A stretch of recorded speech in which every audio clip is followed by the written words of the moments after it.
Hello everyone, today we will talk about how to fix or how to solve the problem of denied account on the application of DeepSeek. We click on settings. Here we click on apps, default apps, app settings.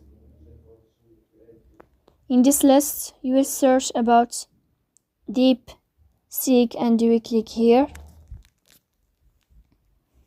Then we click on first stop and we click OK.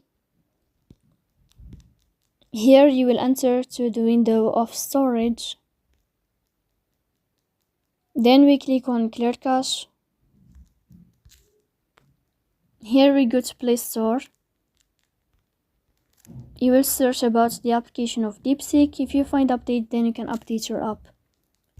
So please don't forget to support us by like and subscribe. See you next time.